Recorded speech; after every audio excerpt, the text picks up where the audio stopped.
Kazibari heritage স্টেটে আপনাদেরকে স্বাগত। আমাদের এই হাওয়ারিটি ১৮২০ সালের বহু পূর্বে নির্মিত হয়েছে। এটি দুটি ভাগে বিভক্ত, অন্দরমহল এবং বাহিরমহল, এবং সম্মুখে পূর্বে এখানে রাজকীয় বাগান ছিল, ঘোড়াগাড়ির রাস্তা, বাগানে প্রবেশের ফটক, ৫টি নৌকার ঘাট। তো এখনও এদের অনেক কিছুই অবশিষ্ট দেখার মতন রয়েছে। এ হাভেলির বহির্মহলে দুটি বৈঠকখানার অবস্থান। একতলাতে সাধারণ বৈঠকখানা অবস্থিত, আর দোতলাতে সিঁড়ি দিয়ে উঠে এটি রইসদের বৈঠকখানা রয়েছে। সেই রইসদের বৈঠকখানার দুটি কামরা, এই প্রথম কামরাটি নিয়ে আজকে আমরা কথা বলছি।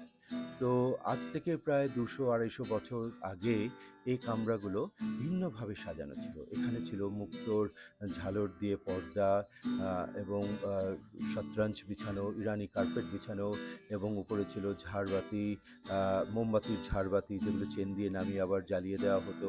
এবং আরও ছিল আপনার বিভিন্ন রকমের ইংরেজি ফার্নিচার্স, এবং পার্সিয়ানভাবেও কিছু ঘর সাজানো ছিল।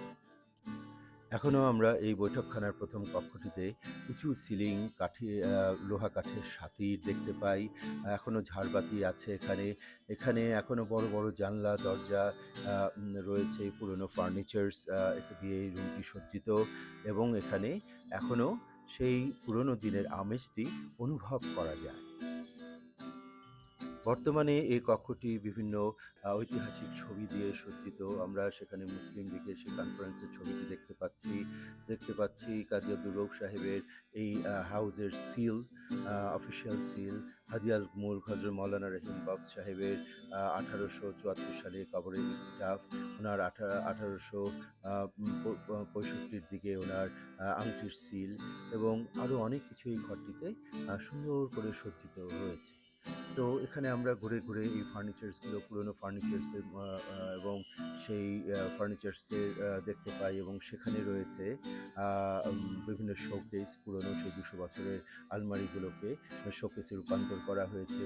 এখানে বিভিন্ন আর্টিফ্যাক্টস, পুরনো সব দলিলপত্র রয়েছে, এবং ঐতিহাসিক ছবি রয়েছে, এবং এখানে দেখার মতো আরও অনেক জিনিস আছে।